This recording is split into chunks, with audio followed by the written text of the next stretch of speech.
Joe Biden and the Security Conference have a long-standing connection. Since his first visit as a young senator, he's returned to Munich time and again.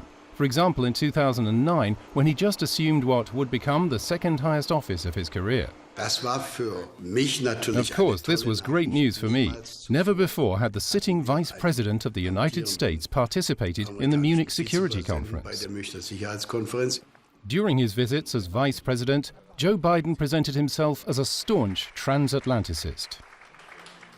Europe, all of you, are the cornerstone of the United States' engagement in the rest of the world. At Hotel Bayerischer Hof, Joe Biden also met with the German Chancellor. Just like him, Angela Merkel has been a frequent guest at the Security Conference ever since her time as opposition leader in the German Bundestag.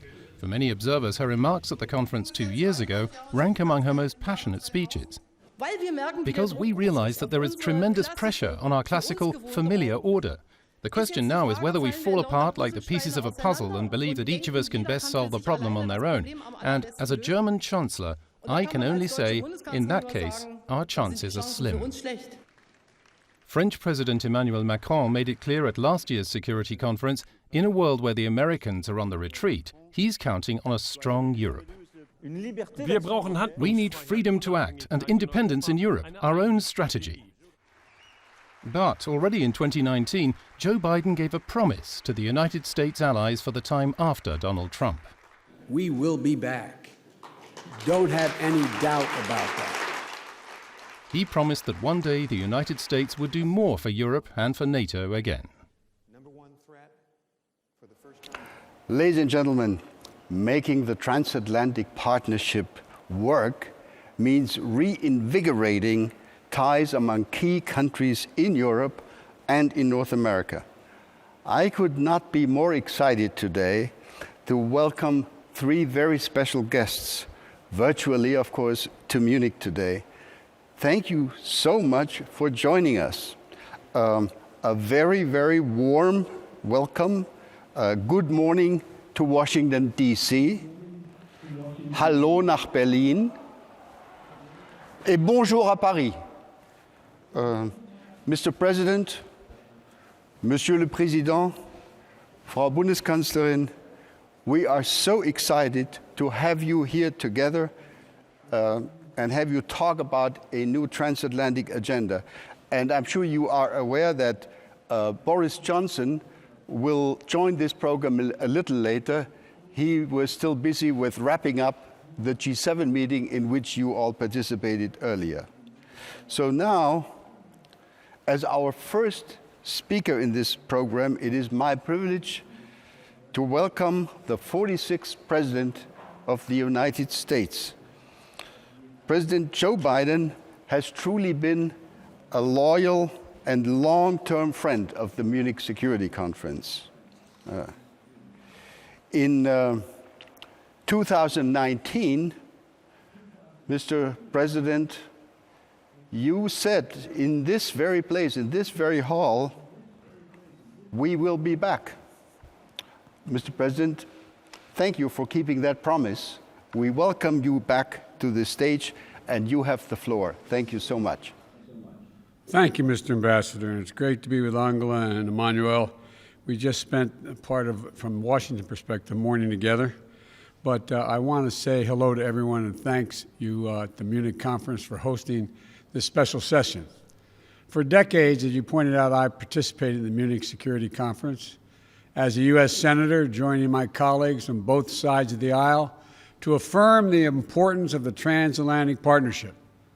3 times as Vice President of the United States, including delivering the first international foreign policy address of the Obama-Biden administration in the first months we were in office. And 2 years ago, as you pointed out, when I last spoke in Munich, I was a private citizen. I was a professor, not an elected official. But I said at that time, we will be back. And I'm a man of my word. America is back. I speak to you today as President of the United States at the very start of my administration, and I'm sending a clear message to the world. America is back. The transatlantic alliance is back. And we are not looking backward. We are looking forward together. It comes down to this. The transatlantic alliance is a strong foundation, the strong foundation on which our collective security and our shared prosperity are built. The partnership between Europe and the United States, in my view, is and must remain the cornerstone of all that we hope to accomplish in the 21st century, just as we did in the 20th century. The challenges we face today are different. We're at an inflection point. When I spoke to you as a senator and even as vice president, the global dynamics have shifted. New crises demand our attention. We cannot focus only on the competition among countries that threaten to divide the world or only on global challenges that threaten to sink us all together if we fail to cooperate. We must do both, working in lockstep with our allies and partners. So let me erase any lingering doubt. The United States will work closely with our European Union partners and the capitals across the continent, from Rome to Riga, to meet the range of shared challenges we face. We continue to support the goal of a Europe whole and free and at peace. The United States is fully committed to our NATO alliance, and I welcome Europe's growing investment in the military capabilities that enable our shared defense. You know, to me and to the United States and to us, we'll keep faith with Article 5. It's a guarantee. An attack on one is an attack on all. That is our unshakable vow.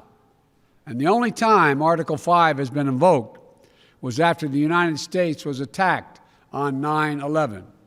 You, our allies, joined us to fight al-Qaeda, and the United States committed to consulting closely with our NATO allies and partners on the way forward in Afghanistan. My administration strongly supports the diplomatic process that's underway and to bring an end to this war that is closing out 20 years. We remain committed to ensuring that Afghanistan never again provides a base for terrorist attacks against the United States and our partners and our interests. Our European partners have also stood with us to counter ISIS. Just this week, NATO defense ministers endorsed significant expanded training and advisory mission in Iraq, which will be vital to the ongoing fight against ISIS. We cannot allow ISIS to reopen and regroup and threaten people in the Middle East and Europe and the United States and elsewhere. And while the United States is undergoing a thorough review of our own force posture around the world, I've ordered the halting and withdrawal of American troops from Germany. I'm also lifting the cap imposed by the previous administration on the number of U.S. forces able to be based in Germany. I know the past few years have strained and tested our transatlantic relationship, but the United States is determined to re-engage with Europe, to consult with you, to earn back our position of trusted leadership. Earlier today, as was referenced, I participated in the first meeting of the G7 leaders, where I spoke about the dire need to coordinate multilateral action to address COVID-19, the global economic crisis, and the accelerating climate crisis, and so much else. Achieving these goals is going to depend on a core strategic proposition, and that is the United States must renew America's enduring advantages so that we can meet today's challenges from a position of strength. That means building back better our economic foundations, reclaiming our place in international institutions, lifting up our values at home, and speaking out to defend them around the world. Modernizing our military capabilities while leading with diplomacy. Revitalizing America's network of alliances and partnerships that have made the world safer for all people. You know, I hope our fellow democracies are going to join us in this vital work. Our partnerships have endured and grown through the years because they are rooted in the richness of our shared democratic values. They're not transactional. They're not extractive. They're built on a vision of a future where every voice matters, where the rights of all are protected and the rule of law is upheld, None of this has fully succeeded in this, none of us is fully succeeding in this division. We continue to work toward it. And in so many places, including in Europe and the United States, democratic progress is under assault. I've known many of you for a long, long time, and you know that I speak my mind. So let me be very straightforward with you all. We are in the midst of a fundamental debate about the future and direction of our world. We're at an inflection point between those who argue that given all the challenges we face, from the fourth industrial revolution to the global pandemic, that autocracy is the best way forward, they argue. And those who understand that democracy is essential to meeting these challenges. Historians are going to examine and write about this moment as an inflection point, as I said. And I believe that every ounce of my being that democracy will and must prevail. We must demonstrate that democracy can still deliver for our people in this changed world. That, in my view, is our galvanizing mission. Democracy doesn't happen by accident. We have to defend it, fight for it, strengthen it, renew it.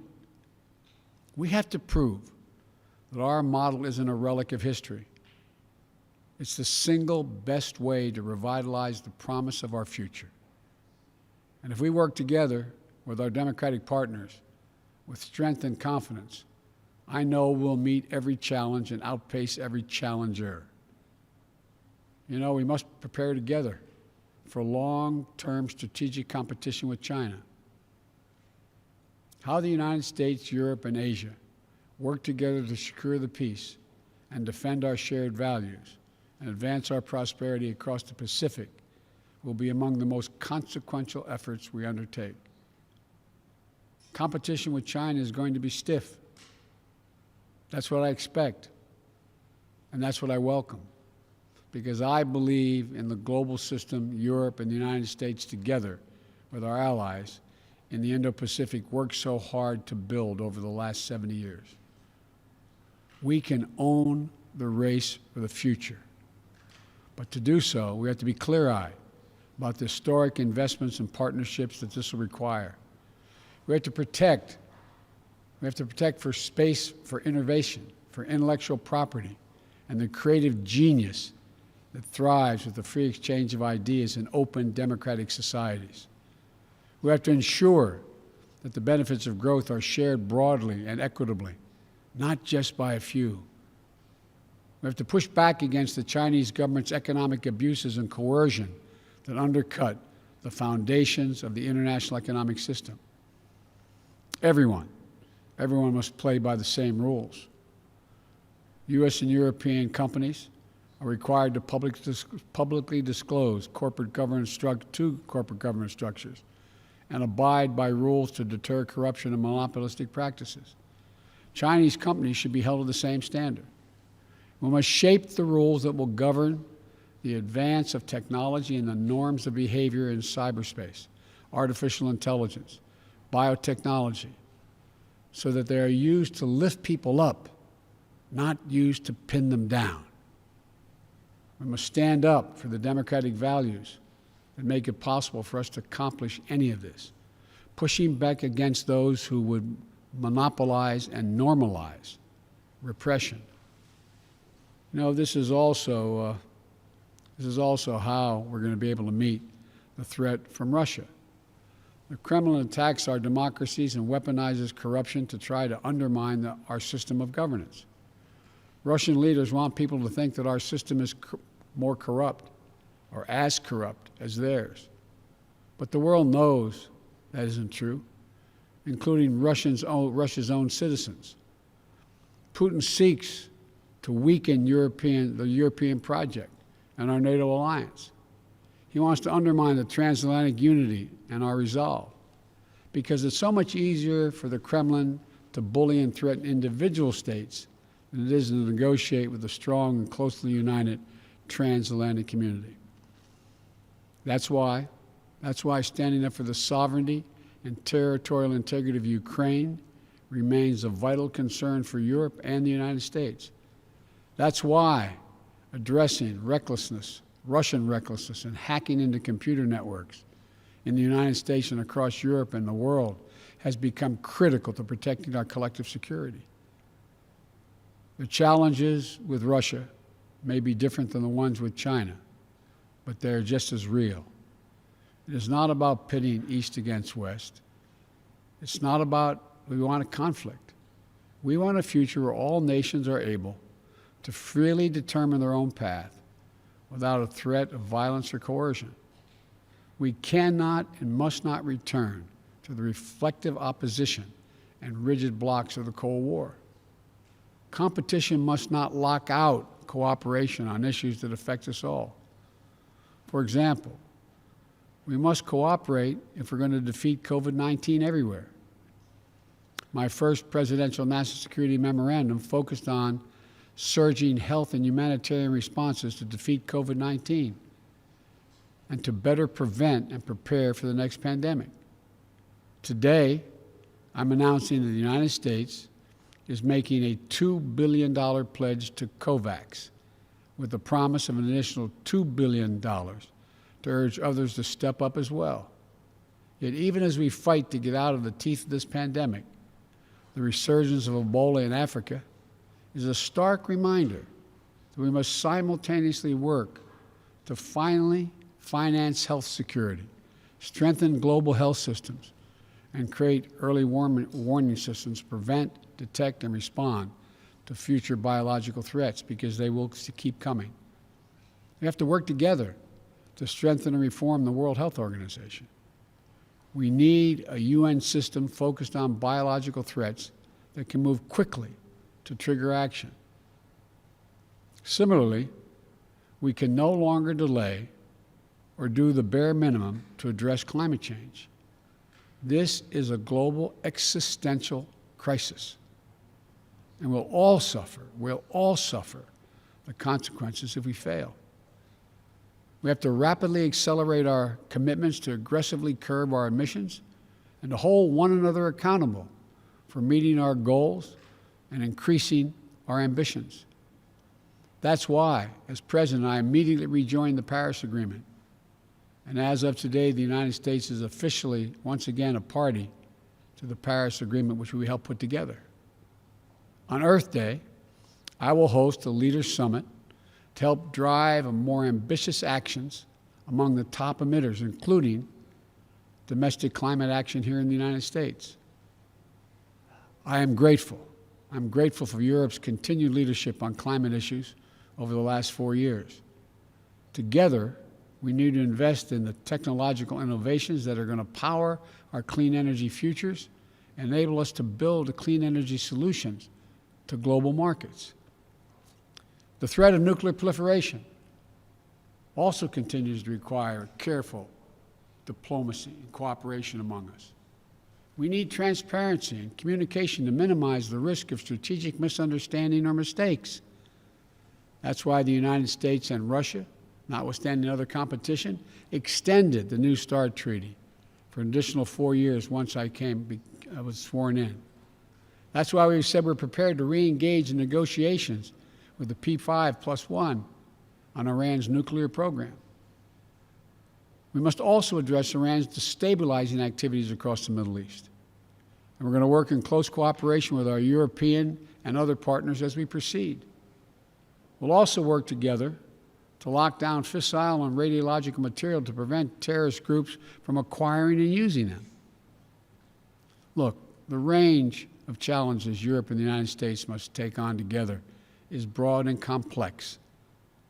And I'm eager to hear next from my good friends and outstanding leaders, Chancellor Merkel, about her thoughts on the way forward together. So let me conclude with this.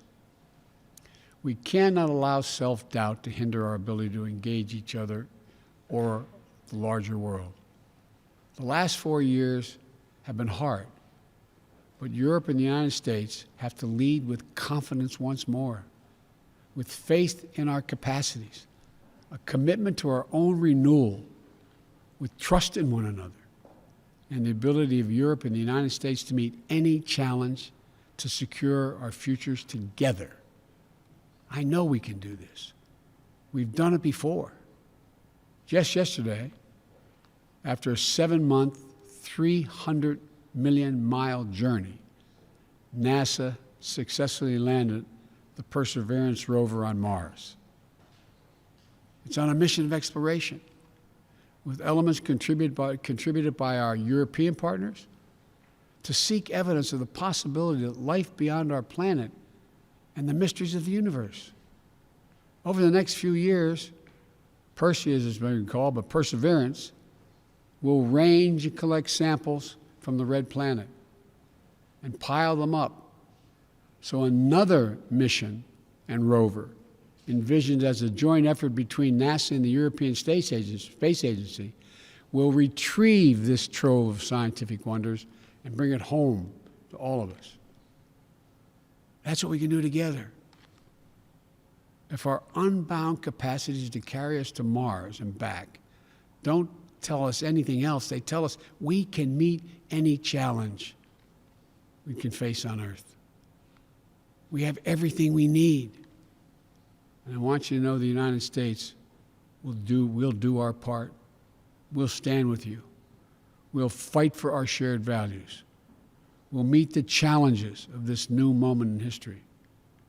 America's back. So let's get together and demonstrate to our great-great-grandchildren when they read about us that democracy functions and works, and together there's nothing we can't do. So let's get working. Thank you all very much.